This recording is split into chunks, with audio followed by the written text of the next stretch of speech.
Good morning, good evening, hello guys, welcome back to another TKWF Universe mode. This is our first one for WWE2K20, and we are starting off with the Elimination Chamber pay-per-view.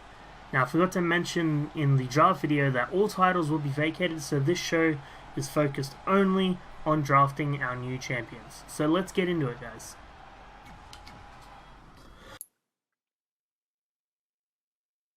Alright guys, here we are with our first match of the night. It is the Raw Tag Team Championships. Now, I should mention, on this show, we are declaring both Raw and SmackDown's Tag Team Championships, Raw's Women's Championship, SmackDown's Women's Tag Championship. Raw will also be crowning its Intercontinental and World titles here tonight. And SmackDown will be crowning its United States Championship. That'll be pretty much every title for the division other than the SmackDown World title, which will be defended or declared in a 32-man tournament happening starting this this next SmackDown coming up. For this first week of release, there will be 3 videos coming out. There'll be this one coming out tonight. There'll be Raw probably coming out Thursday and SmackDown coming out Friday. Then starting next week, it'll be a Raw on a Monday and a SmackDown on a Thursday. So basically my upload schedule will be Raw Monday, GM mode Wednesday, and SmackDown on a Thursday. And then when there's a pay-per-view, that'll be uploaded on a Friday. So I hope that clears up my schedule and everything about that.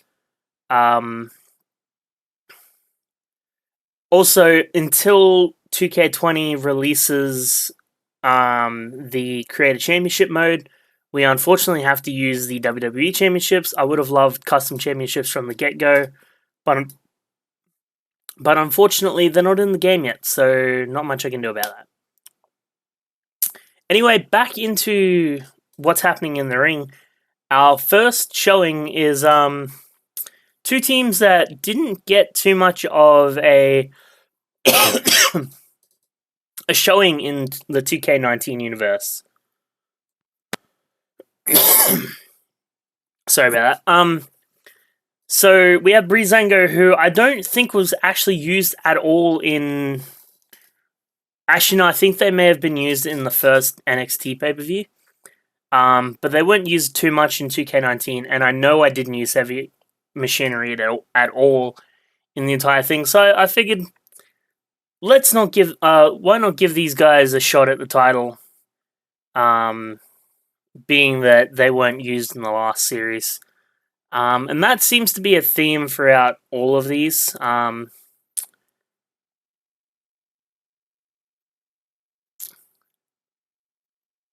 And yeah, basically that's how I've booked this first. Well, me and the general managers, if I'm not breaking kayfabe, have done it. I'm basically just breaking kayfabe for this first match so I can cover some of the new stuff, and then we'll go back into me just being the chairman of the company and commentator, blah blah blah. But yeah, that's basically everything covered for this universe. The universe upload schedule, the title situation. So yeah, let's just get into the show. Breezango already on a bit of an offense here, taking down Tucker, it looks like. Oh no, they were taking down Tucker, now Tucker's tagged in Otis. I'm not very well known with heavy machinery, so I'm gonna be confused with who's who in this. Seems like Tucker's the one with the beard, Otis is the one with the long hair. I thought it was the other way around, but okay. Okay, no, it was the other way around. Tucker was the one in the ring, Otis is this guy here. I am sorry if you hear my coughing. Not much I can do about it.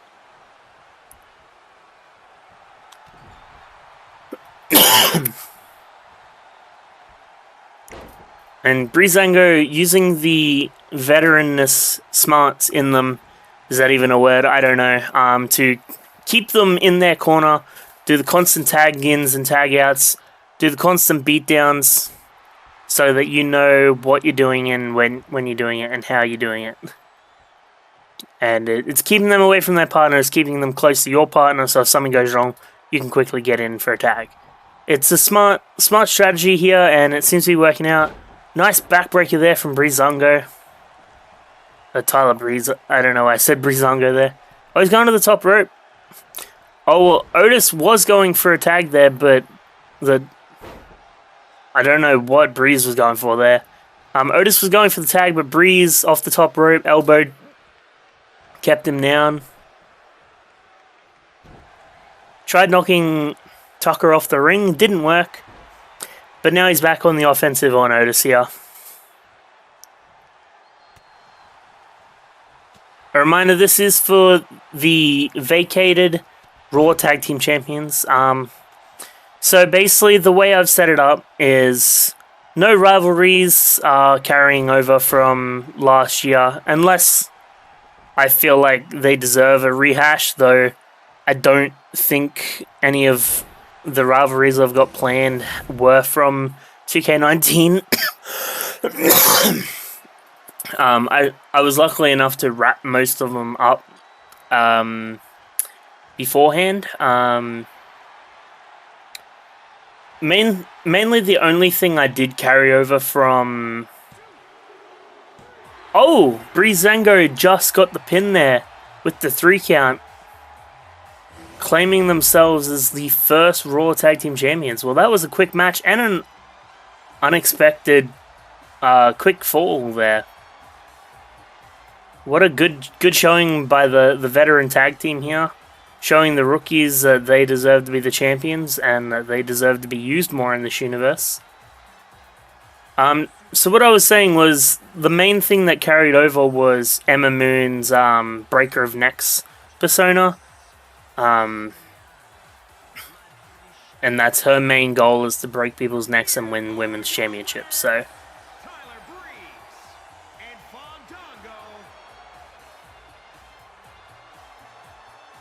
and there they are, the Raw Tag Team Champions.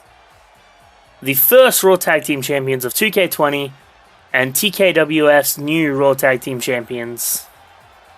Congratulations to you guys. Let's move on to the next match. Alright guys, and here we are with our next match. It is a singles match for the United States Championship. So the way this is working, it's going to go Raw, SmackDown, Raw, SmackDown, Raw, SmackDown, Raw.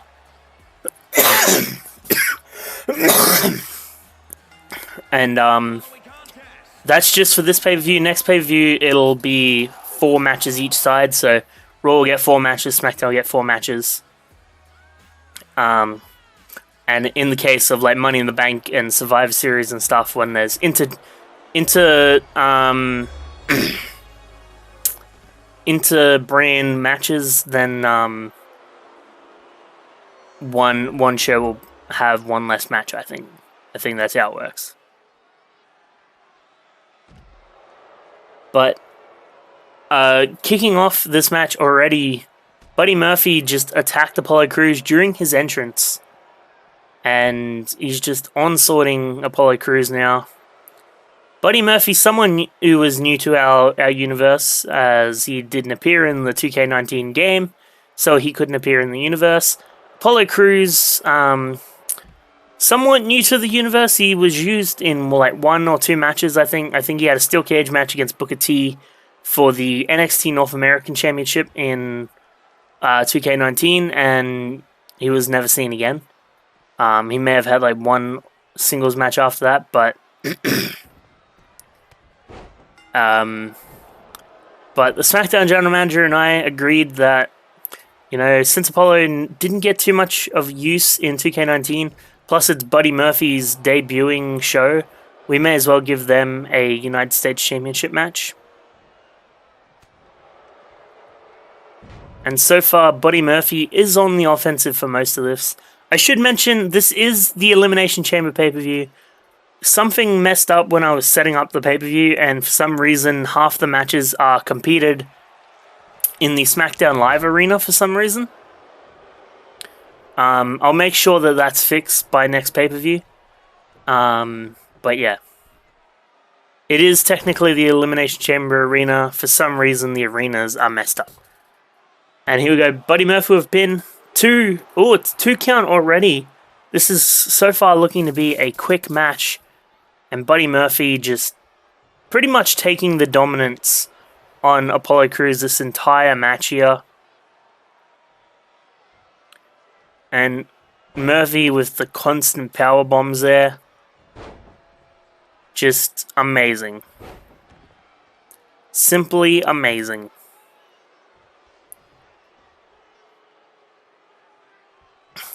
Murphy must be coming into this universe trying to prove a point. I mean, this is his first ever match in the TKWF universe. And what happens, none other than he gets a title match and he attacks his opponent straight away and is basically dominant through the entire match. And so far he's proving that he wants this title. He wants to make a name for himself in this universe. Now, I should mention these two will not be competing in the 32-man world title tournament, being that they were already given a title shot in the United States title. They were given the option. You can either compete for a title on the first pay-per-view or enter the 32-man Royal Rumble and risk not even competing for a title. So they both agreed that they wanted the title shot straight away, and this is where they're at. So... So don't expect to be seeing them in the 32-man tournament because it just doesn't work out that way.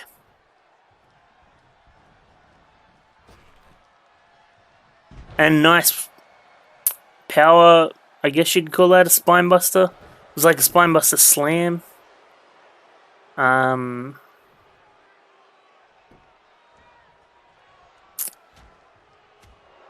Anyway, Buddy Murphy back on the offensive now.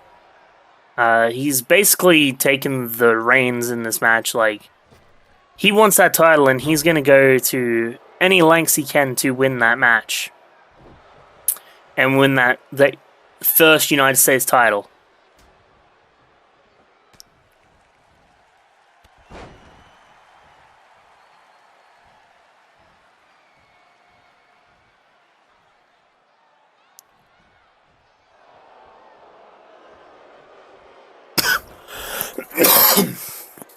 Buddy Murphy there, nice with a nice German there. Buddy Murphy just coming into the TKWF, kicking ass and taking names, not taking no for an answer, and he's basically dominating this entire match. And I don't think that we would have it any other way, really. He's going to the top rope. Well, what's he waiting for? He's just standing there. Oh, and a nice... Is that a... I guess you could call that a moonsault? Standing moonsault? Because it wasn't really a 450 splash? I don't know what you could call that.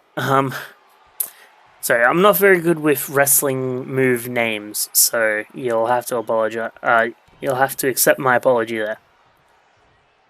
And a nice pump handle fireman's carry. Okay. There's probably a problem name for that, but... Oh, he almost had the 3 count there.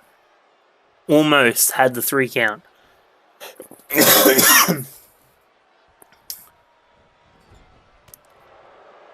I gotta give it to Apollo for kicking out there. That would have put most other people away. For good.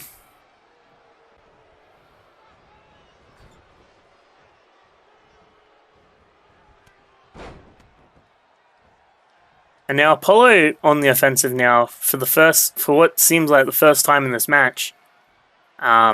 He's getting the brunt of the offense in, but Buddy Murphy with the counter now. Apollo Crews getting to the apron. Buddy Murphy wanted to stomp him off, punched him off now. Is he going to do a run-up? Oh no, he decided not to.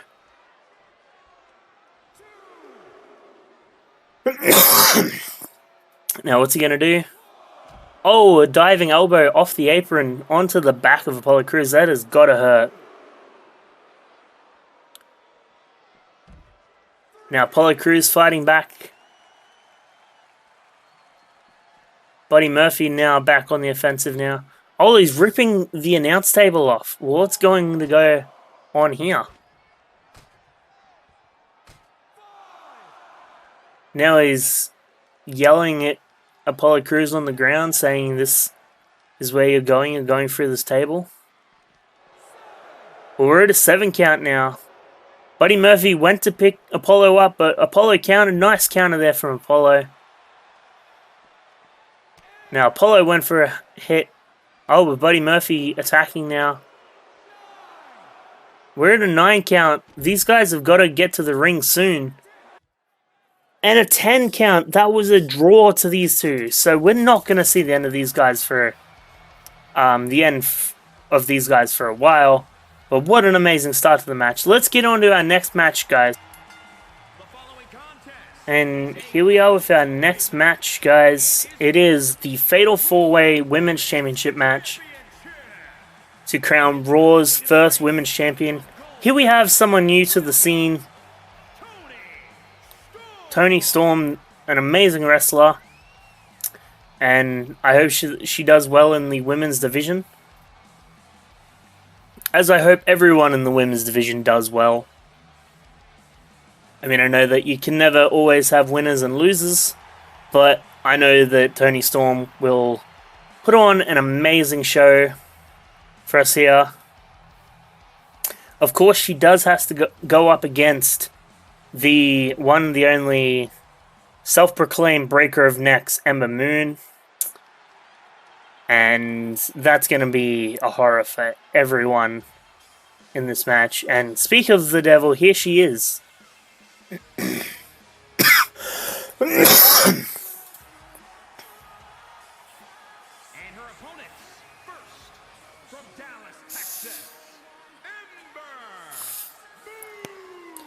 So for those of you that didn't watch my 2K19 universe and want a bit of backstory on where the Breaker of Necks moniker came from, it all started just before WrestleMania.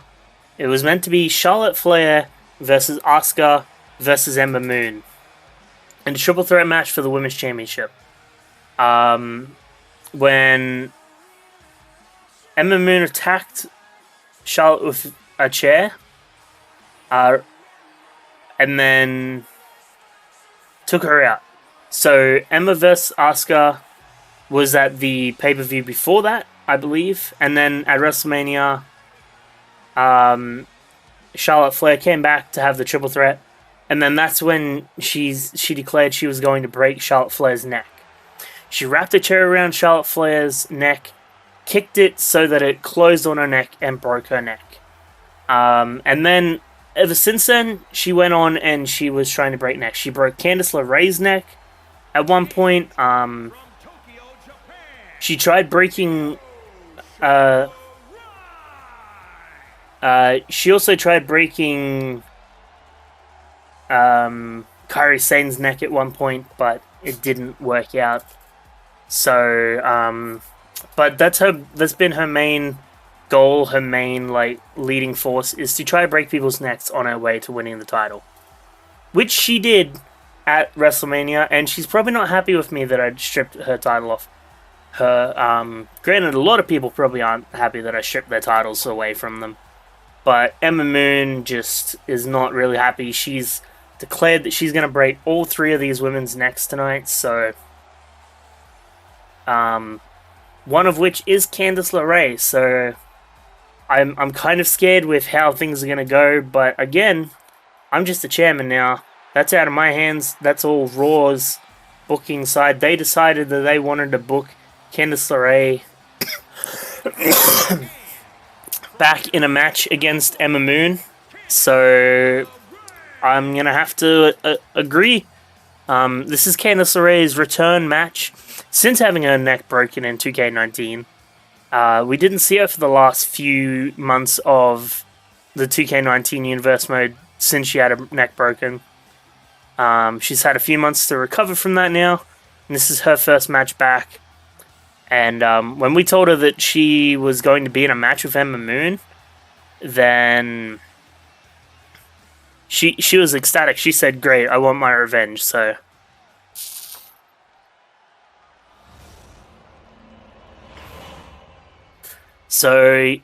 here we are, kicking off the Raw Women's Championship Fatal 4-Way match. Now, this is not Elimination. I know I do like doing Elimination Fatal 4-Ways in my universe, but start off with, this is a one fall to the finish, so the first pin will be the Raw Women's Champion. So the stakes are even higher than just, oh, I just have to eliminate everyone in the match, now I'm champion. It's, oh, I have to stop everyone from making the pin and also go for the pin. And start off with, Toni Storm already got a nice move out on Io Shirai, and Candice and Ember Moon already fighting on the outside. Io Shirai there looked like it was a Hurricanrana. Oh no, Ember Moon's already going for the chairs. We know that a chair in this woman's hands is a brutal thing. But Candice also knows that, so she is not letting that chair stay in the hands of Ember Moon. Io's taking the dominance on Toni Storm inside the ring, while Ember Moon is dominating Candice LeRae with the chair outside. And now she's targeting the women inside the ring. Just hit Io Shirai in the back. Wasn't enough to knock her down. And then Candice LeRae came out and broke her up. This is basically turned into two separate matches here. You've got the Candice LeRae and Ember Moon match plus the Toni Storm and Io Shirai match. But now it seems that Io and Toni Storm are turning on Candice LeRae and Ember Moon. And Io Shirai just caught Ember Moon quickly enough. Toni Storm went to hit her, but Io Shirai did a suplex, full Nelson suplex, too early. And now Toni Storm and Io Shirai just beating Ember Moon back and forth like a ping pong ball. I have a feeling that all three of these women in this match don't want Ember Moon to win. So they're going to be working together as well as working against each other because they want to win. But as long as Ember Moon doesn't win, I'm sure they're all going to be happy. Because as we proved in 2K19, Ember Moon with the Women's Championship in her hands is not a good sign. Especially if she's got the Women's Championship in her hands and a steel chair in the next. Nice submission move there from Candice LeRae. Oh no, it was from Io Shirai on Candice LeRae. My bad. Wasn't enough to do any serious damage there. Oh! Chair shot to Stony Storm now. I'm pretty sure I just said Stony Storm.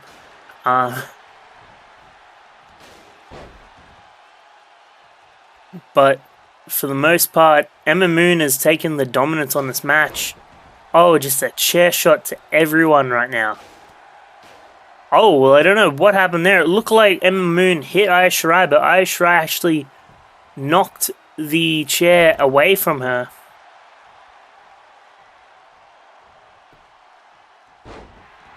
And now it seems like the roles are reversed. It's Ember Moon versus Toni Storm and Io Shirai versus Candice LeRae. And now it's back to Shirai and Storm versus Moon. And she keeps picking up that chair. She knows exactly what she's doing with it too.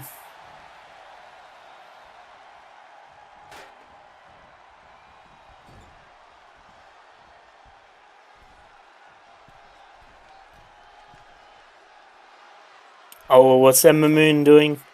She's watching Candice LeRae now.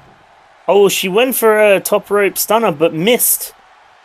Did not connect with it fully. Candice LeRae. Oh, but she hit it on Toni Storm there. Candice LeRae had a submission move on Shirai, but it looked like Shirai had enough will to kick out of that.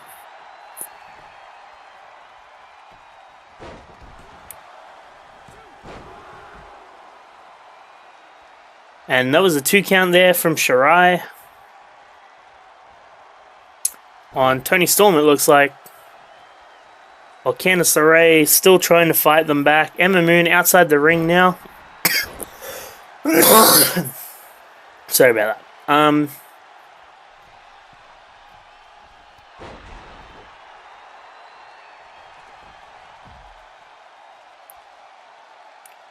A nice submission there from Candice LeRae on Io Shirai now. Emma Moon screaming her head off. Oh, she's attacking Shirai, but Shirai countered it, and then Candice LeRae attacked Shirai again.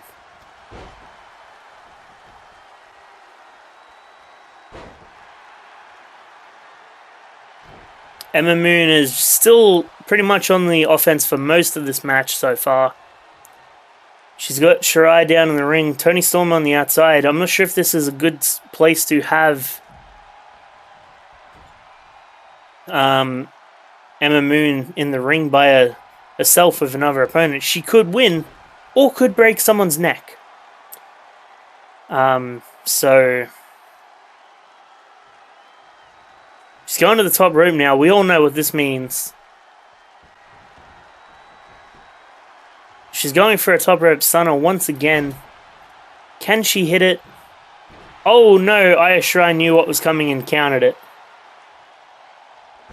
Oh, and a nice, looked like a gory bomb from Candice LeRae there. I'm sure she has the proper name for it. That's what I always recognize it as, so.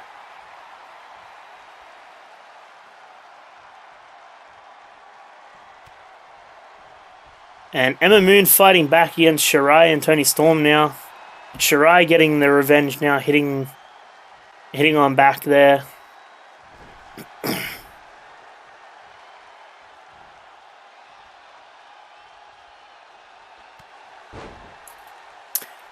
And now Io Shirai, the only one standing in the middle of the ring right now. Candice LeRae is getting up outside the ring. Shirai is going out to fight her. Candice LeRae throws her straight back in the ring. Emma Moon's quick to follow. Emma Moon, nice backbreaker or a neck breaker. I can't tell which one that was. Probably a neck breaker knowing her. Oh, chair shot straight to Toni Storm's face. A nice suplex there from Io Shirai. Emma Moon just swinging that chair madly. Managed to hit Toni Storm. Oh, hit her again just as she was getting up. Hit Io Shirai. Who's got Candice LeRae in the middle. Oh, double knees to the corner. That has got to hurt. Well, now Emma Moon's the only one standing right now. The only one on the offense. Oh, no. Oh, we've seen this 100 times. She going to break Candice LeRae's neck here? Oh, she went to, but she just missed, thank God. Candice LeRae just moved to get the chair out of her way. Emma Moon's got Toni Storm in the corner now. But Io Shirai's got a submission on. Emma Moon going to stop that. Turns her eyes back to Toni Storm now. Shirai's going for the pin now. Here we go. 1, 2, and a kick out at 2. Not enough there from Shirai. Toni Storm fighting back at Emma Moon now. But Emma Moon counters it. Shirai to the top rope. What's Shirai doing now? Oh, and a moonsault off the top rope. Goes for a cover. And Toni Storm breaks up before the 1 count. The ref was a bit slow there. But oh, Shirai's getting the submission on Toni Storm now.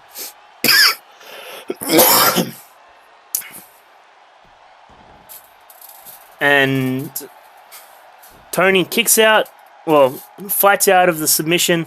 Emma Moon going straight for that butterfly suplex. Goes for the cover. 1, 2, and a kick out at 2 there. Candice LeRae fighting back on Shirai now. Emma Moon with the chair, going straight for Candice. It's clear that she's got her eyes set on attacking Candice LeRae in this match. And she looks to be setting up, but she doesn't have room to set up the chair around the neck, again, because of the ropes. Candice LeRae lucky there. And a nice Hurricanrana there. Oh! And a kick out at 1, thanks to Toni Storm. Shirai with a nice German suplex there.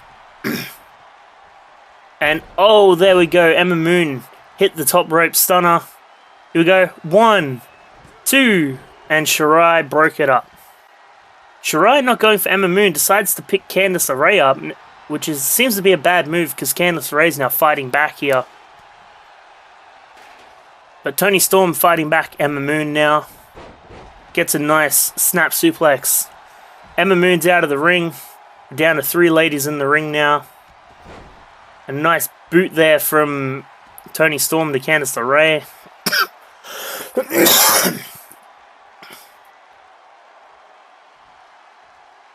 And a nice suplex there from Toni Storm on Candice LeRae. Shirai picking Candice up now. And Shirai beating down Candice. Now Toni Storm picks up Candice.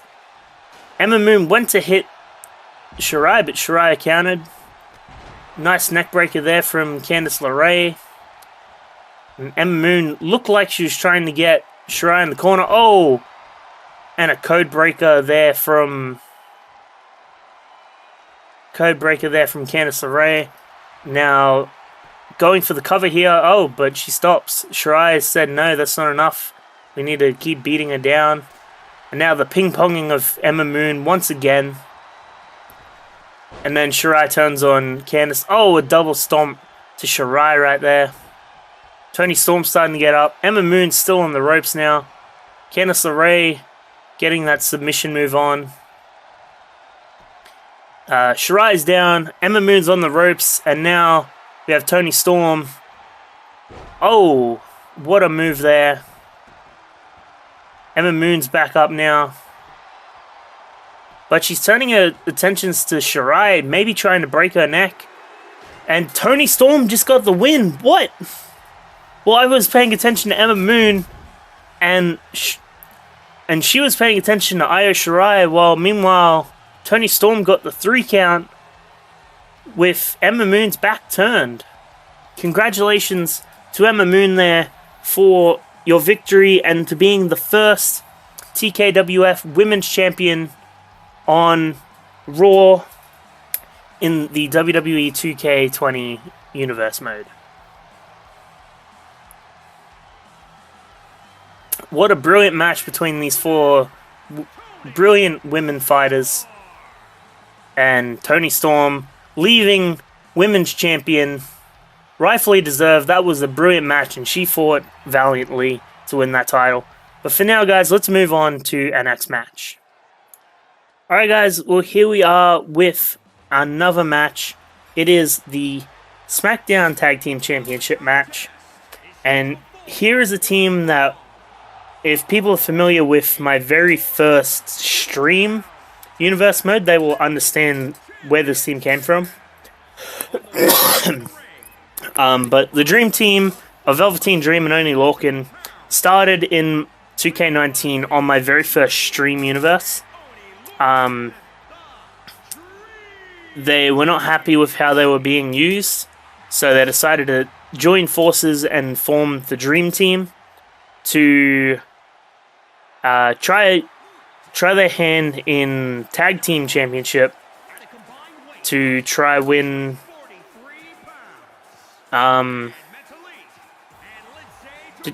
try win the tag titles. And then I didn't use them in my actual YouTube 2K19 series, but I decided to have them rejoin forces in 2K20.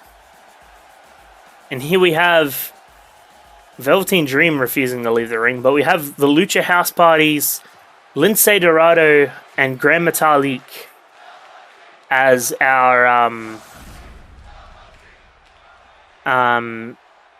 opponents for the joining forces of the Dream Team. So this should be an interesting match, so let's give it up and show them some love, and yeah.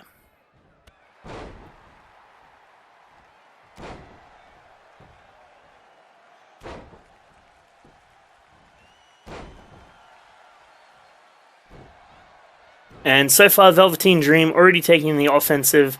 for the most part of this match, just kicking Grand Metalik down. And, oh, Metalik countered into a roll-up here. And the ref going, 1, 2, 3, what? Lucha House Party just beat the Dream Team in what seemed like less than a minute. Wow, well, I'm shocked, guys. I don't know how to handle this.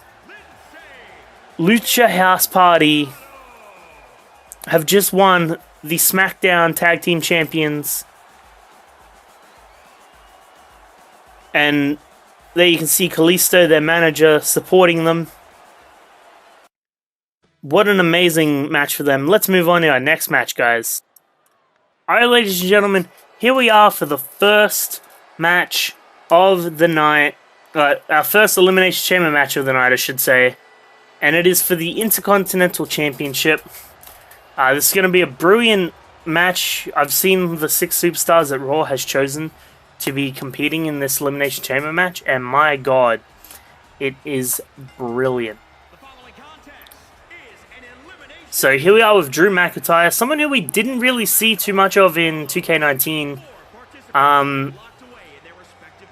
Looking to make a name for himself in the Intercontinental title scene, apparently.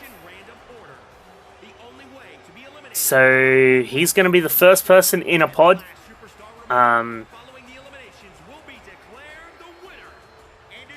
So this is going to be a really, really interesting match. And I'm super hyped to see how it turns out. But it's going to be amazing.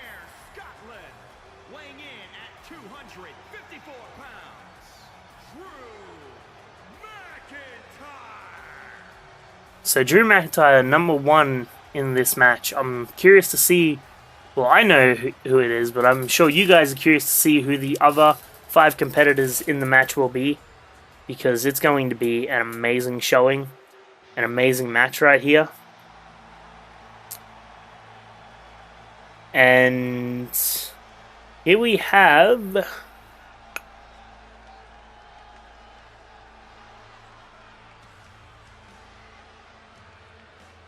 Aleister Black as our second entrant into the Intercontinental Championship match.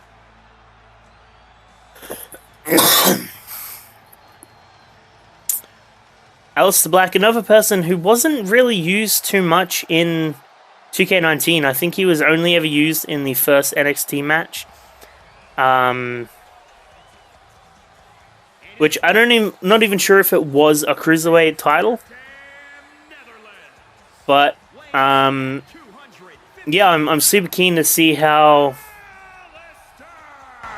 things are going to turn out. But yeah, it's going to be super keen to see how this match turns out with the superstars that are being used. And then, and yeah, Aleister Black looking to prove himself in the Intercontinental title picture in this Elimination Chamber.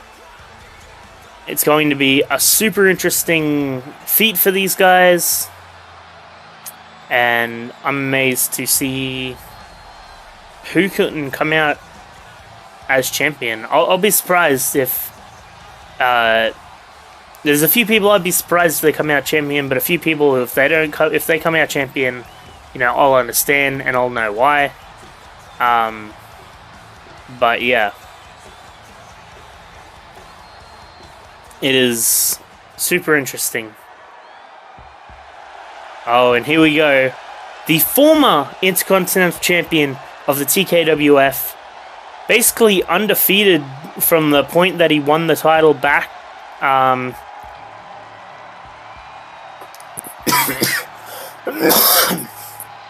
Sorry about that. So Finn Balor has an interesting history with the Intercontinental title. So he won it at the very first ever show at the Royal Rumble pay-per-view in 2K19. He then lost it at the Elimination Chamber pay-per-view in an Elimination Chamber match, so he doesn't have a lot of good history in the Elimination Chamber. But then he'd been fighting to win it back ever since, and then Sami Zayn threw an open challenge out where he won the title, and then he was undefeated ever since. Even beating The Undertaker in a ladder match to unify his Intercontinental Championship and the Hardcore Championship together in what was the very last episode of TKWF 2K19 at the Velocity pay-per-view. So, again, as I was saying in the last match, Emma Moon wasn't happy that the title was stripped from her. Finn Balor, not really happy, but he understands, and he's just using it as a reason to get more keen and fight back and win that title back. So,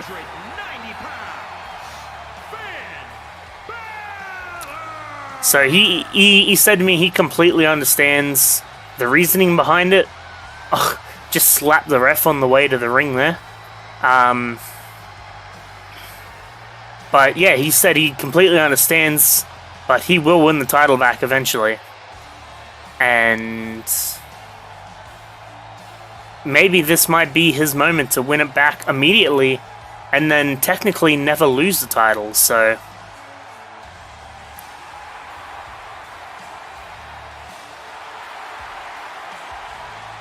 there he is doing his fanatical stuff. He's the third man to enter a pod, so he won't be starting off the match. So he has a bit of an advantage when it comes to the match, because he'll be fresher than at least the first two people. Again, it's all randomized who comes out of what pod at what time, so they don't even know what order they're coming in. But he clearly wants to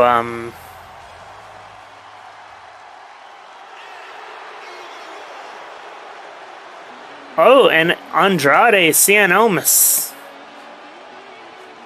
or just Andrade now, I think he goes by. I don't think he has a Cien Almas to his name anymore. Weighing in at 215 pounds, Andrade! But this is going to be a really interesting match with the likes of Drew McIntyre, Andrade, Finn Balor, and Aleister Black, not to mention the two people that we have starting the match. I mean, it's going to be an amazing Elimination Chamber match for the Intercontinental Championship. And, yeah, it's going to be brilliant.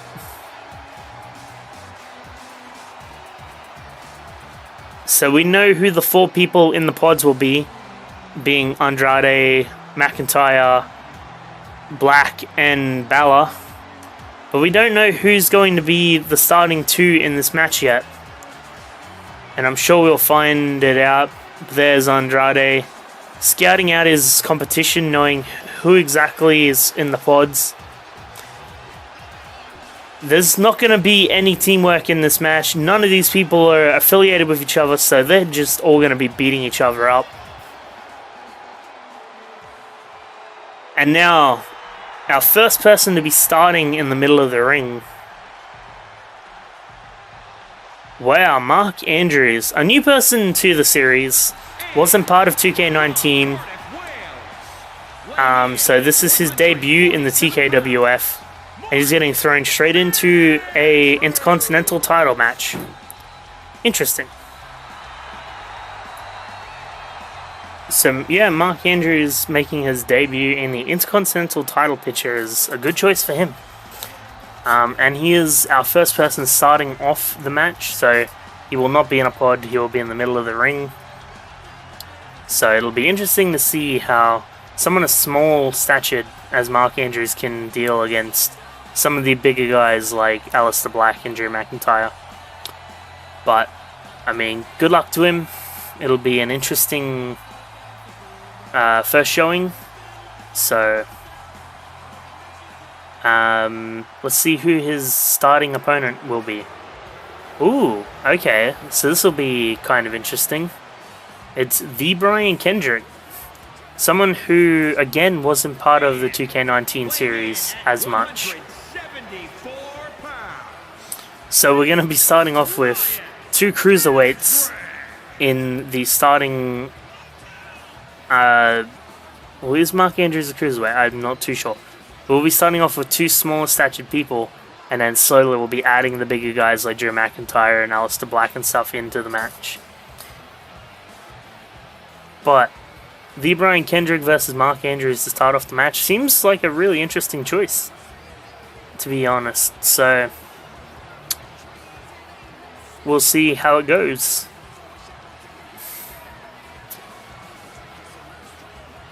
But it's going to be an interesting choice. Kendrick walking around talking trash to everyone in the pods. He knows exactly what he's getting into. And we're off. And Kendrick already on the start here. Being the more experienced of the 2 superstars, he knows exactly how to start a match. And he's going straight for trying to weaken Mark Andrews as much as he can.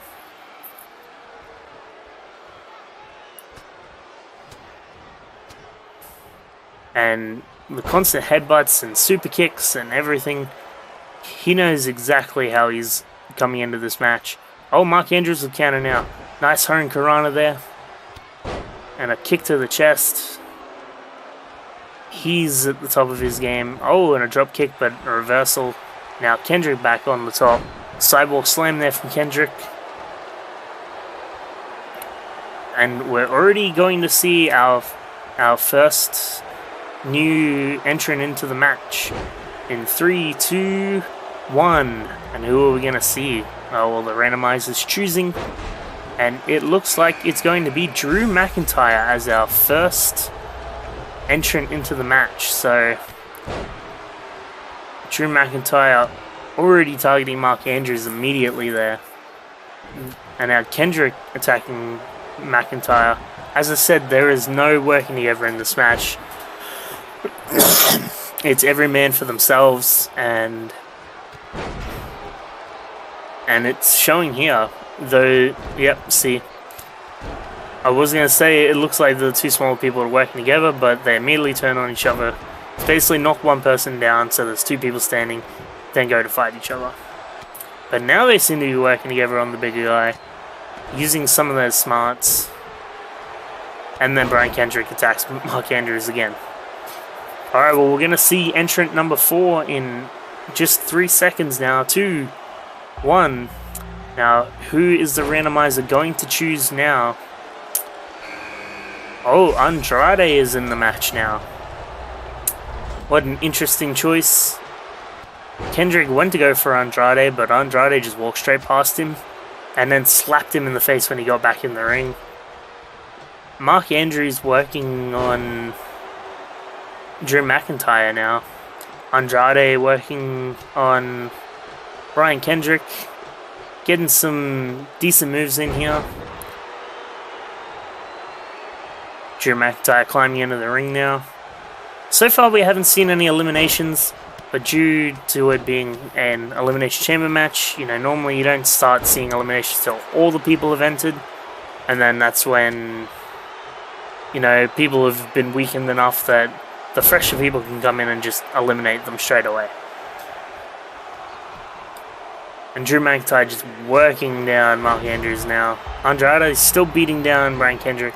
We got another entrant coming in. Will it be Finn Balor or will it be Aleister Black? And it is Aleister Black, which means Finn Balor is our last entrant in this match, and he will be the freshest of all of the people. He'll have the most chances to win, which, you know, lucky for him, being that he wants to win his Intercontinental Championship back. Drew McIntyre still working on Mark Andrews now. Still beating him down.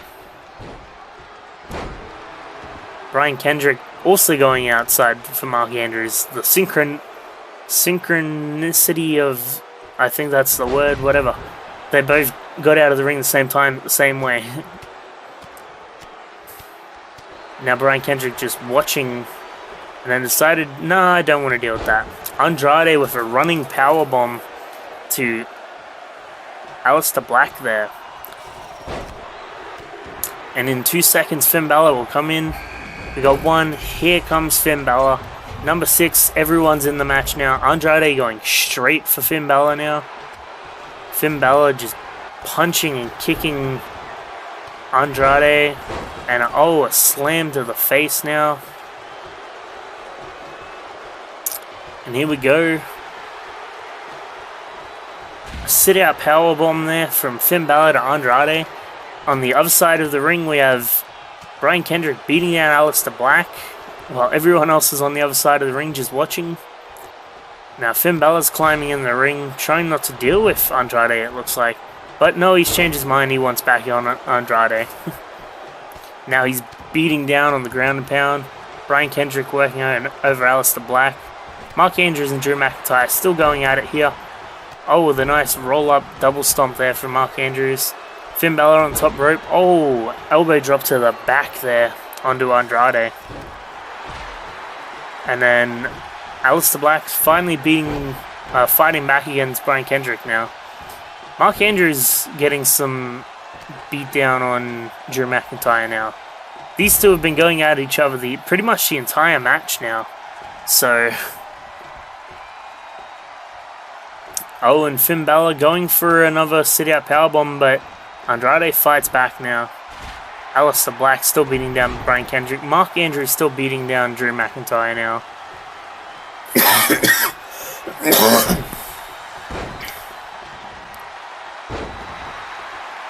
Oh, and Mark Andrews going for the first cover. 1.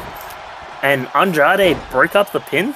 Does he not know that this is an elimination match and he could have just had Drew McIntyre eliminated there? Interesting perspective. Now Mark Andrews and Brian Kendrick going back at it again. And, oh. This is just chaos. Everyone's fighting everyone. It's kind of hard to call. Nice lifting reverse DDT there. I'm sure there's a proper name for that, but that's what I'm going to call it. Oh, we got a pin going outside the ring. 2. Oh, and a kick out too. It looked like Brian Kendrick was pinning Aleister Black there. Andrade and Finn still fighting at it. Drew and Mark Andrews are still going at it once again. Oh, we got a submission move. Kendrick's got Aleister Black in the submission outside. Will he tap or will he kick out here? Oh, we just saw the Bloody Sunday from Finn Balor there. And, oh, he's going for the coup de grace now. Oh, but Andrade rolled out of the way. And 2 count there from Aleister Black. Brian Kendrick on Aleister Black. Drew McIntyre and Mark Andrews still going at it. Finn Balor and Andrade still going at it. Looks like Aleister Black's back on the offensive in his fight against Brian Kendrick now. Finn going to the top rope once again. Elbow drop to the stomach this time. Goes for the cover. 1, 2, and a kick out at 2. Mark Andrews is flattened Drew McIntyre now. Finn Balor turned on Mark Andrews now. He doesn't know who to go for. He's going back on Andrade now, but that could have Mark Andrews targeting you. Oh, but he's going for McIntyre now. I think Finn Balor just wants to be the only one standing in the ring. Here we go, another... I believe that's called the Bloody Sunday. I'm not sure what it's actually called. That's what I'm going to call it until I find out the real name for it. Oh, he's going for another coup de grace. And McIntyre rolls out of the way. He has not been lucky so far with those matches. Oh, we got an airplane spin outside from Brian Kendrick on Aleister Black now. And then a fireman slam. And now it seems like McIntyre and Andrade are fighting while Finn and Andrews are fighting.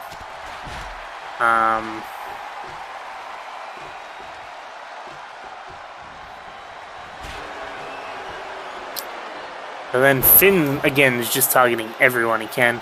Andrade with a nice slam there. And here we go with cover. 1, 2, 3, and we have our first elimination of Drew McIntyre. And Finn back targeting Andrade now.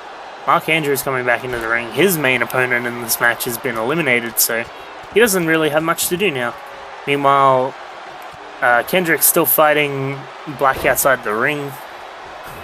Andrews is now starting to target Finn Balor now.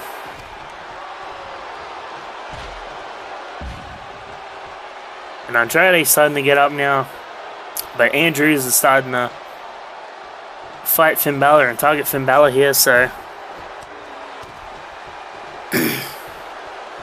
Andrade has gone outside to see what he can do in the help against Black, but again, not working very well.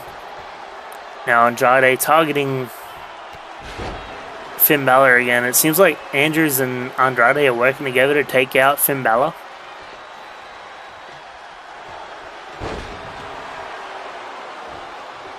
And they're just basically going move for move on him. Oh, and a German suplex there. Oh, Aleister Black's been thrown back into the ring by Brian Kendrick. Everyone's back in the ring now. Finn Balor getting up now. Oh, and a spinning moonsault, I guess you could call that, from Andrews. And here we go. 2, 3. And Andrade's just been eliminated by Andrews. So we've still got Black and Kendrick fighting. Now we've got Finn and Andrews fighting. And we've got a pin attempt here. Oh, and Brian Kendrick has just been eliminated by Aleister Black now. And here we go, shotgun drop kick to the corner by Finn Balor. He's going to the top rope. Aleister Black going to steal the pin now. And Finn Balor is just allowing it so he can target Aleister Black immediately.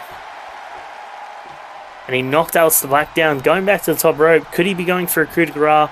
Hasn't had any luck landing them this thing. Oh, he lands one, kind of. He only just hits like the heels on it, so I don't think he got the full impact there. Now, Aleister Black fighting back now. Finn Balor fighting back.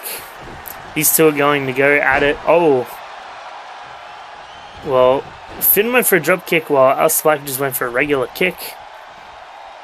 And these two keep countering each other non-stop.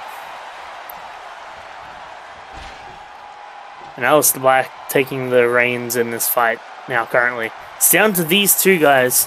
Whoever wins this match will win the Intercontinental Championship. Finn Balor wants to win his Intercontinental Championship back, as it had been stripped from him in the past. I don't know what Finn Balor's doing now. He's just wasting time, going to the top rope when he doesn't need to be. And oh, nice move there from Finn Balor. I don't know what Finn Balor's doing, he's just wasting time now. I think he's trying to find a way to climb up to the top of the chamber, because that would be an amazing feat for him to do, but he can't really find a way to do it. Goes back to onslaughting Aleister Black outside the ring. Oh. Oh, and these two are just reversing each other. They've got each other well scouted in this match. And then another Bloody Sunday there from Finn Balor. Again, I'm not sure if that's what it's actually called. I know he does have a move called that, and oh! Well, he was climbing up the chamber, but he seemed to run out of energy and fell. So it's probably going to be who can get up first will probably win this match. And Aleister Black gets up, Finn Balor not far behind. But Aleister Black manages to get a nice neckbreaker in.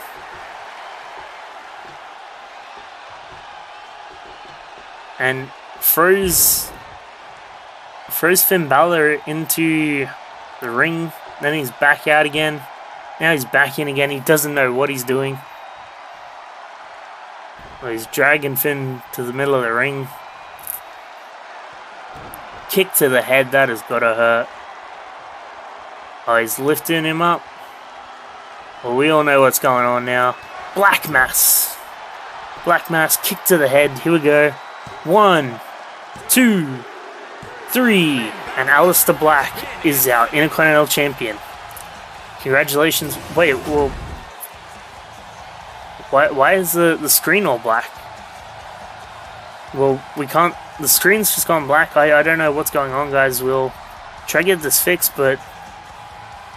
I don't know what's going on. Alright, well, guys, we got the screen fixed. Don't know what's happened. Aleister Black won the Intercontinental Championship, and then the feed kind of like died. We couldn't see what happened. The screen just went black. But anyway, let's move on to our next match, guys. Alright, guys, here we are with our next match of the night. It is the SmackDown Women's Tag Team Championship match, and it is a fatal 4-way tag team match. Tornado first falls to a finish, so it'll be the 4 tag teams, and whichever tag team gets the first pinfall will be crowned the SmackDown Women's Tag Team Champions. And here we have our first tag team, who I believe were actually our TKWF first tag team champions. I can't remember, but they are the Bella Twins. I know they competed in the first title match, and I'm pretty sure they won, if not that I remember them being the champions at one stage. But can they repeat that here tonight? Against their opponents, the Kabuki Warriors.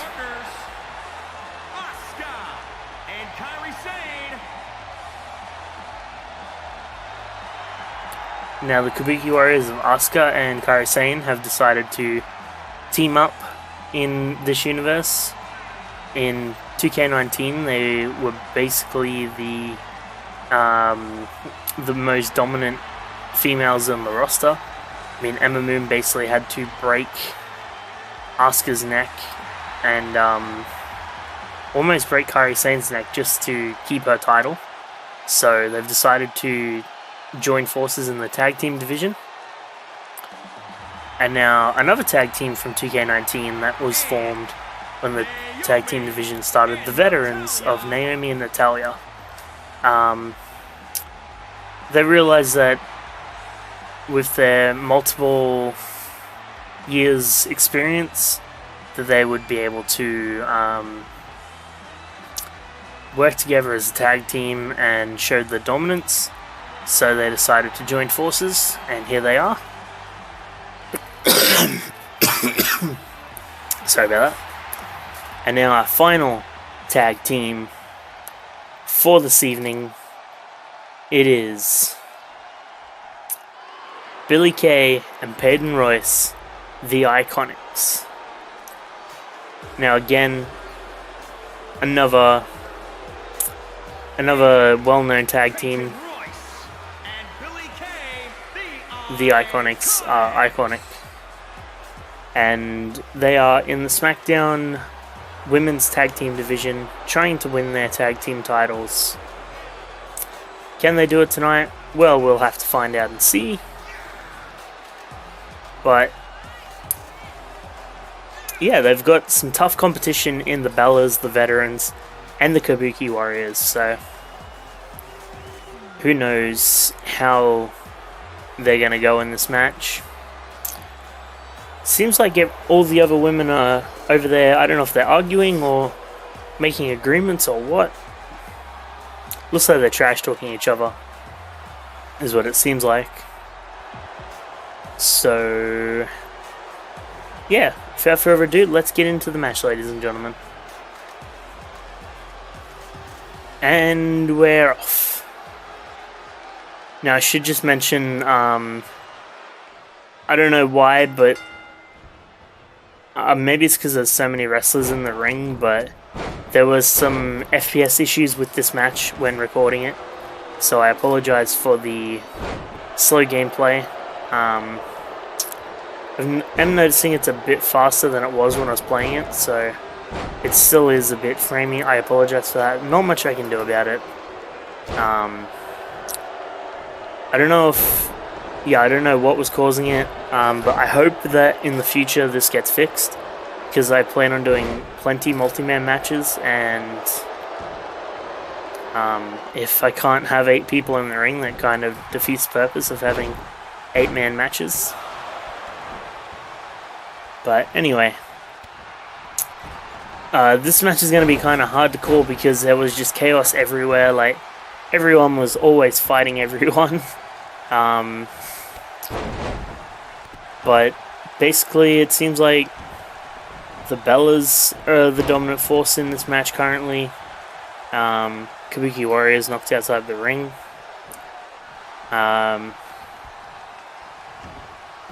Seems like all the tag teams are working together to beat down one person. These always seem like 2 people from different tag teams beating down someone from the 3rd tag team. Made no sense to me when watching it, but also I know I'm breaking a bit of kayfabe, but it's the only way I can like get through this match because it's going to be impossible to call. Normally these matches are like chaotic, but yeah. Naomi currently fighting Kairi Sane. I think Kairi Sane just took Asuka out there with that move. I don't know if she meant to do that, but she did. But she's fighting Naomi right now. The Bellas are fighting the Iconics. Asuka's fighting the Iconics. Everyone's fighting the Iconics, basically. And, yeah. I promise this won't be like the norm for the women's tag team division. There won't always be 4 teams. I just thought it would be nice to show off a bunch of the tag teams that we had, especially ones that competed in the last tag tournament. Well, tag tournament, whatever you want to call it, the Fatal 4-Way match. But yeah, this is a very interesting showing of matches here.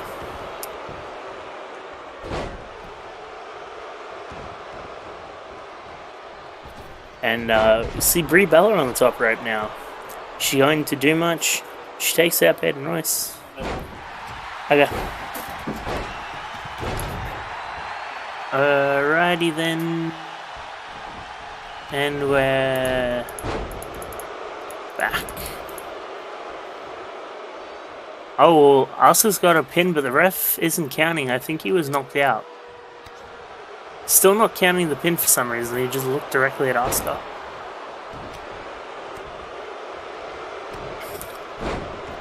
Asuka with a nice suplex there. Kairi with a nice snap suplex there. Goes for the cover. Here we go with the cover. 1. And a kick out at 1. The ref seemed a bit slow there.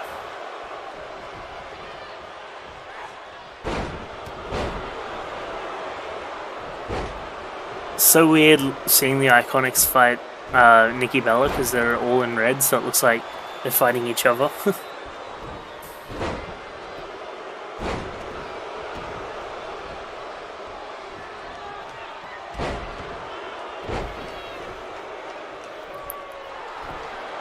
And that looks like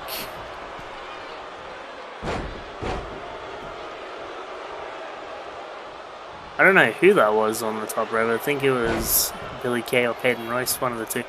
Can't tell the two apart.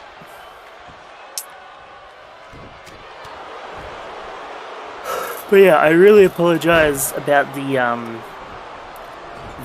FPS drop in this match. Again, wasn't much I could do about it. It just means that I may not be able to do 8-man tags until they fix it, which is gonna suck. But, yeah.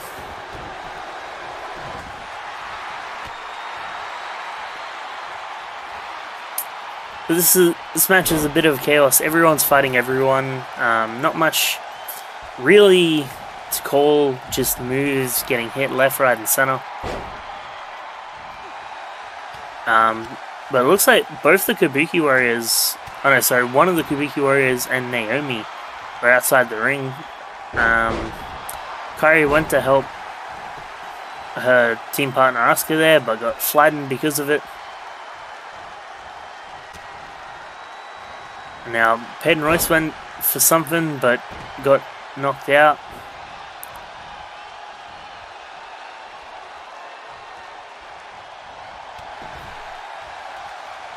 Peyton Royce just flattened. Is that Peyton Royce or is it Billie Kay? I can't tell. I can't tell them. One of the Iconics just flattened Nikki Bella. Kairi went for a pin but got the rope break again, unfortunately.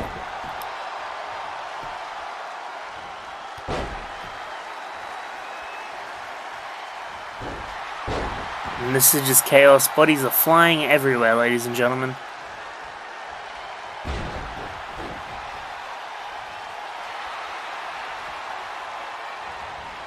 Nikki Bella with an abdominal stretch here. But got the rope break, unfortunately, with the foot. Oh, we got a pin attempt here by Kairi Sane. And a 1 count. The ref didn't count 2 and then kicked out. Bree with her own abdominal stretch, but Asuka fights out. Oh, we see one of the Iconics going for a cover here. 1, 2, 3. And the Iconics are our SmackDown Women's Tag Team Champions.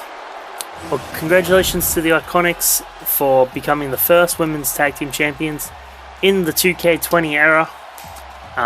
This was a well-fought match, a lot of chaos. I'm sorry I couldn't really call too much, but alas, not much was really happening to warrant a call, so I just had to make do with what was happening.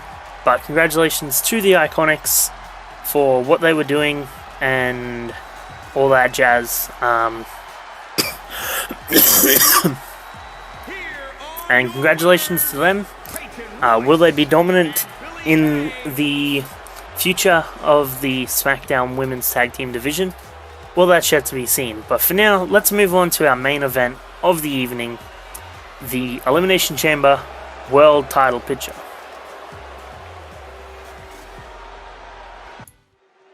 Alright, ladies and gentlemen, here we are with our final match of the evening, which I accidentally explained to be the World Title picture. That's SmackDown style. This is for Raw's WWE Championship. So yeah, this is the Elimination Chamber match. Of course, it's the Elimination Chamber pay-per-view. So, of course, the last match of the evening would be an Elimination Chamber. Here we see a man who basically dominated the world title picture during the 2K19 era. He won the world title at... No, sorry. Rey Mysterio won the world title off of him at Royal Rumble. Then he entered the Elimination Chamber pay-per-view, won the title, lost it at WrestleMania in a Fatal 4-Way match.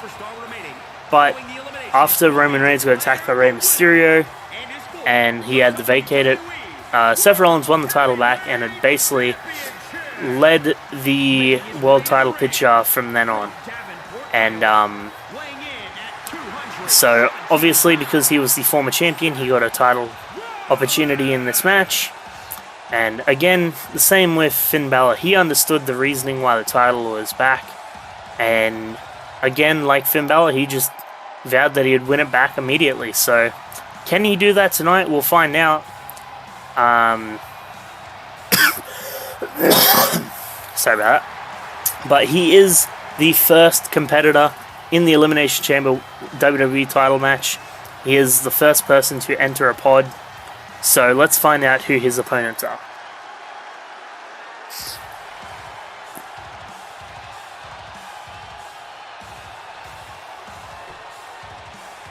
And now we see Seth Rollins getting ready to enter the pod, not knowing what order he will be released into the match, hoping that it's number 6, but you never know. Oh, and speak of the devil, as I said, Roman Reigns never actually lost his title. He had to relinquish it due to injury after he was attacked by Rey Mysterio, and they see him looking behind him, not trusting that he may get attacked again. So because he didn't officially lose his title, and he had to relinquish it due to injury, I decided to give him a shot at the world title here tonight. So let's see how it goes for him in this Elimination Chamber. He is the second person to enter a pod.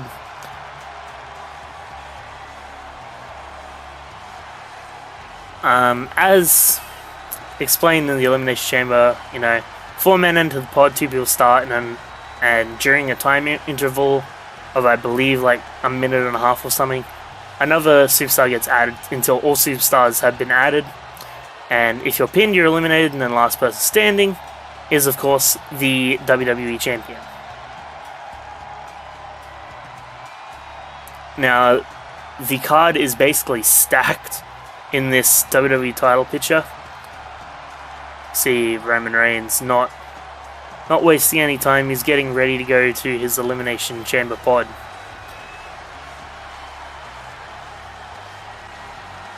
And never mind, he wants to taunt.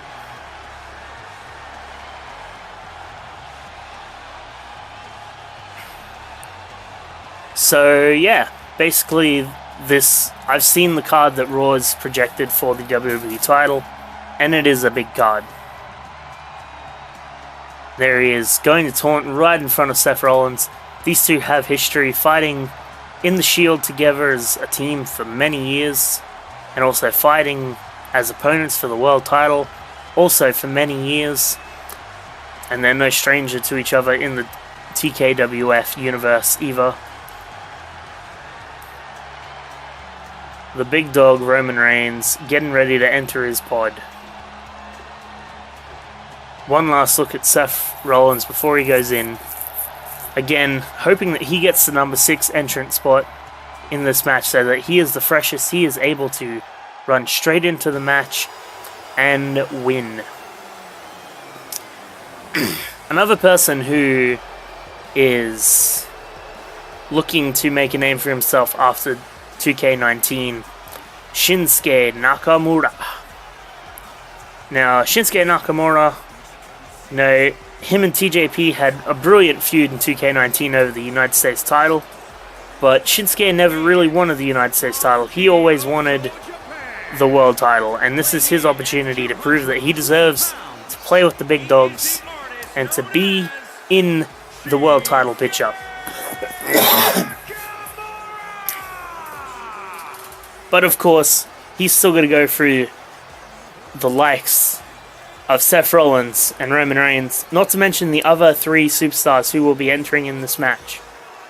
But he will be number 3 to enter into a pod, and again, hoping to win the number 6 entrant spot so that he can be the freshest at the match and hopefully just pick off all the weaker, beaten down superstars to get the win. But of course, you never know how things are going to play out until they play out. You never know how things are going to go until they go. But here he goes. Good stare down with Roman Reigns before he goes into his pod.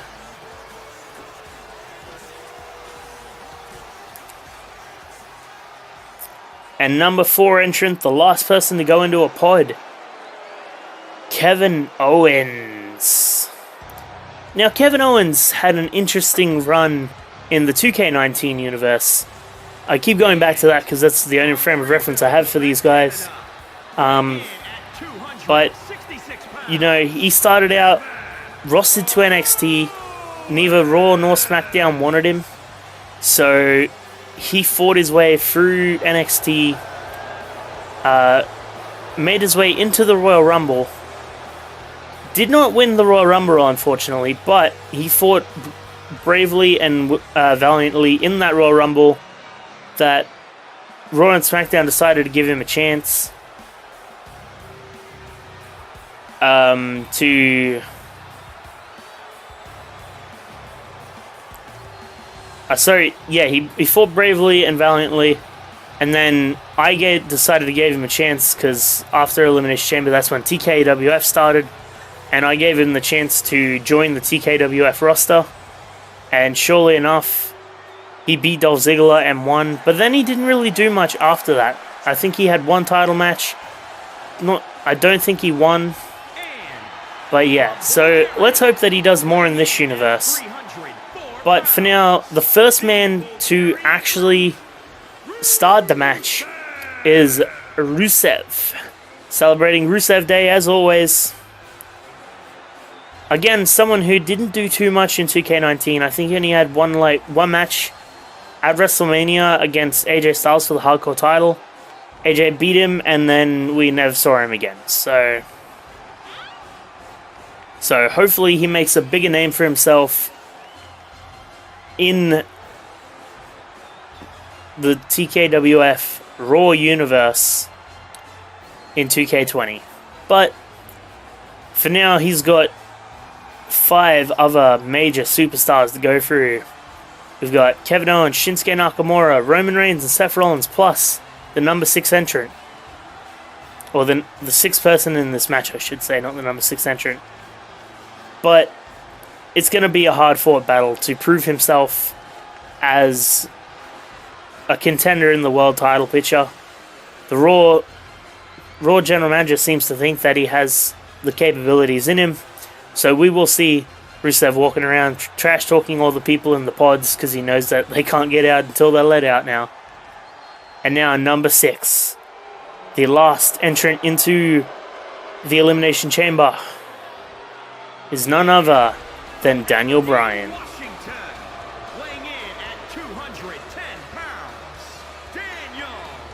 Now the eco-friendly warrior Daniel Bryan did have an up and down roller coaster in 2K19. Again, I keep going back to 2K19 for these guys. But, you know, he didn't have the best win-loss streak. He did struggle to get a win every now and then. But, you know, he eventually managed to beat Shinsuke Nakamura in a singles match, and that, started his rise to the top. If I'm remembering that correctly, I may not be remembering that correctly at all. But he's come into 2K20 with a new mindset. And his main goal is to win that WWE Championship. So we'll see how that goes. And there he goes, Daniel Bryan, eyeing down all his opponents in the Elimination Chamber. Having a few words to Kevin Owens before we kick this match off. For once again, Raw's WWE Championship. And the match is off. And Daniel Bryan already getting some fast kicks in on Rusev. Using his speed over Rusev's brawn to try and declare this match his own.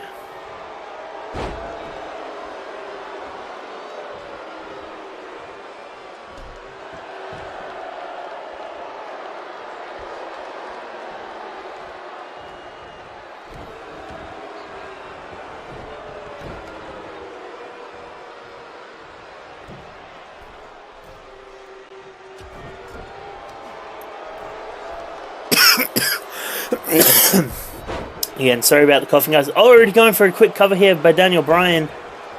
And we're already getting our first entrant out of the pods in 5 seconds. 4, 3, 2, 1. Who will it be?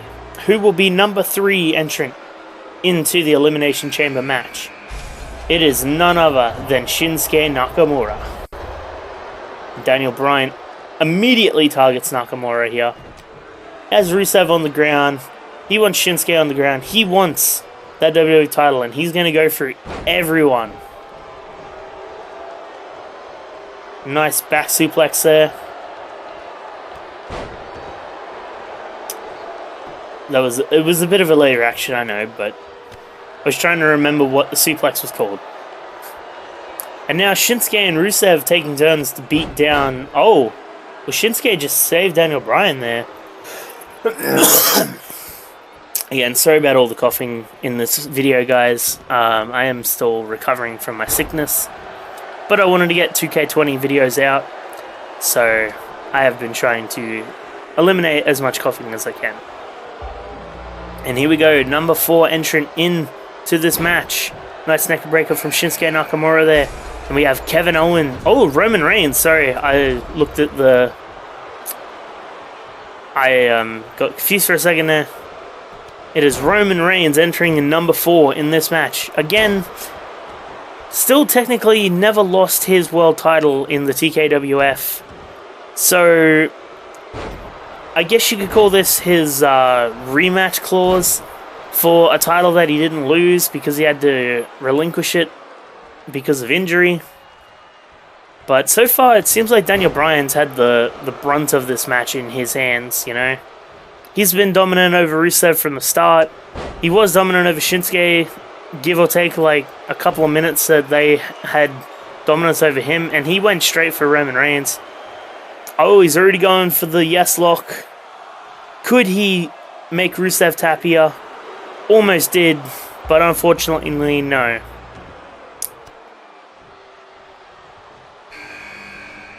Roman Reigns picking Daniel Bryan up. I almost said Daniel Bryan for some reason.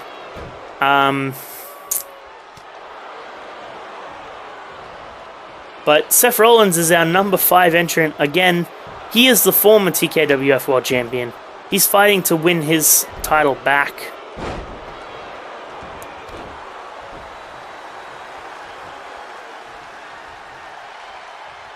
And he went straight for Shinsuke. Daniel Bryan and Roman Reigns still fighting. Rusev just trying to fit in here.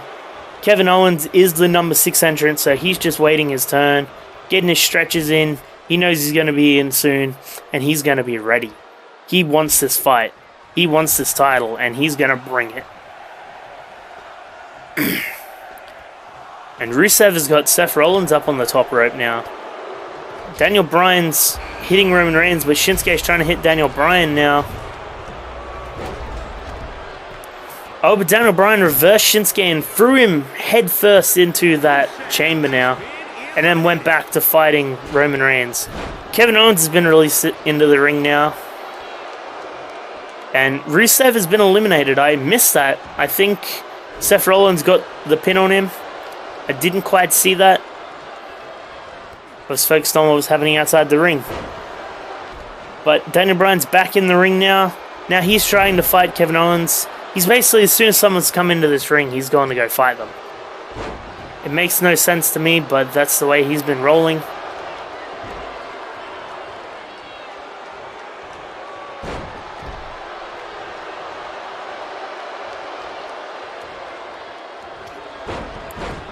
So Rusev, again, as I said, tried proving himself. Did not prove himself very well, being the first eliminated in the Elimination Chamber match.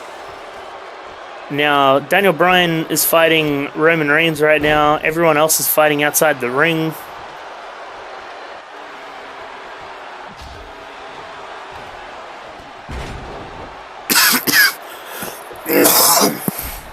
Again, sorry about all the coughing, guys.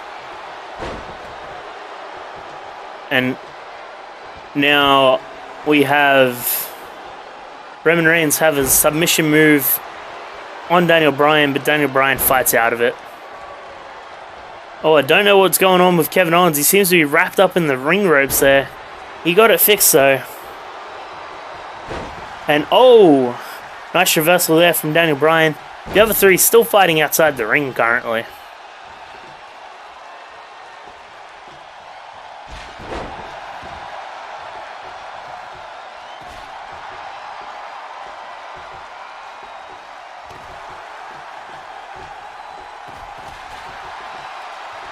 And they're still fighting outside the ring. Daniel Bryan's still fighting Roman Reigns inside the ring.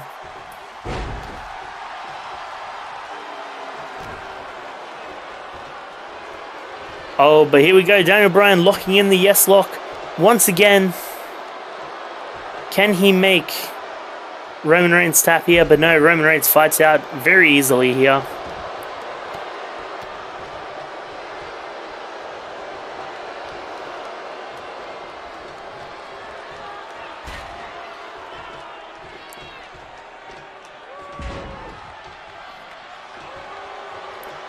And Roman Reigns goes for the cover here.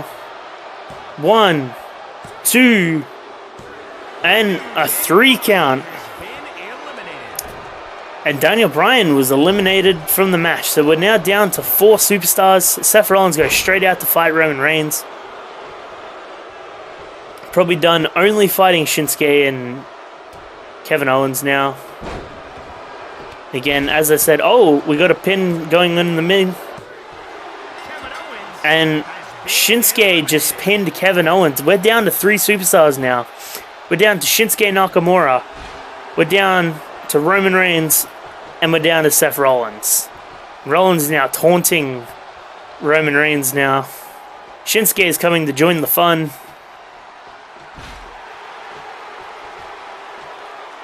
And now Shinsuke is taunting both Reigns and Rollins. Now, a question here is, will the Shield members team up together to deal with Nakamura? Oh, it seems the other way around. It seems Nakamura and Rollins were teaming to deal with Roman Reigns, so...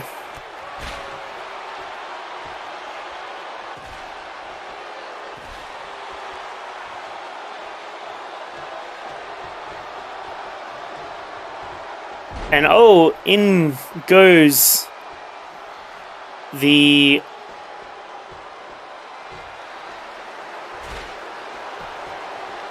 I'm sorry, I lost my train of thought there. In goes Shinsuke into the ring is what I was meant to say. But Rollins fighting Reigns outside the ring. We're down to these 3 superstars, ladies and gentlemen. Whoever wins this match will be crowned Raw's World Champion. I keep calling it the WWE title, but I gotta remember, as soon as Title Creation comes out, it won't be the WWE title anymore. Oh, a roll-up pin from Shinsuke here. 1, 2... And a kick out at 2 from Roman Reigns. Rollins was deciding whether he should help or not, but he decided not to at the last minute by the seams.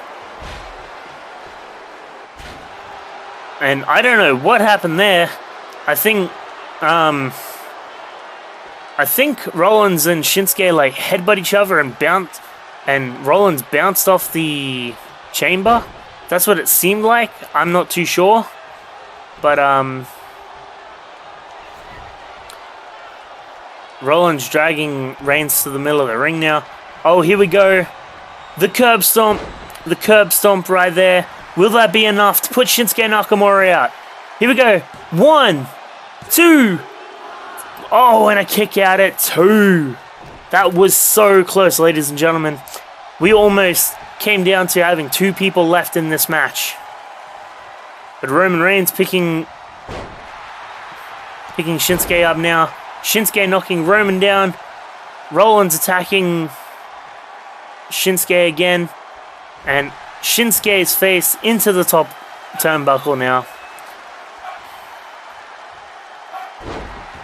And a nice move there. And Roman Reigns starting to get up. But Seth Rollins says no.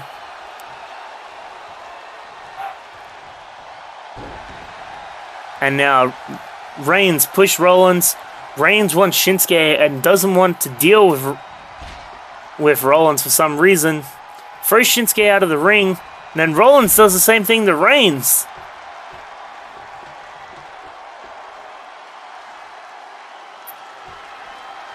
And oh, here we go. The roll up. Super kick. Could that be it? Could this put Roman Reigns out? Well, Seth Rollins was looking. Now he goes for the cover. Here we go. 1, 2. And a kick out at 2 again. Oh my god, this is unbelievable, guys. We are down to the last 3 superstars in the last match of the first pay-per-view in 2K20. And these guys are not taking no for an answer. But oh, and a Kinshasa from Shinsuke to Roman Reigns. Could this be it? This has got to put him down now. 1, 2, 3. And now Roman Reigns is eliminated. We're down to 2 superstars now. Seth Rollins or Shinsuke. Who will be our first WWE champion? Or TKWF Raw champion. I gotta learn to say that properly. Rollins taking dominance pretty much straight away here. He's taunting Shinsuke now. Oh, and the knee to the face in the corner. That is just dirty. Oh, but here we go. One more big curb stomp. Bam! Will this be it? Will we crown our first champion? 1, 2, 3, and Seth Rollins is the Raw champion. Well, ladies and gentlemen, thank you for watching such an amazing pay-per-view. Remember to like, subscribe, and hit the bell for more content. We will see you tomorrow for Raw, and then Friday for SmackDown. But anyway, thanks for watching, guys.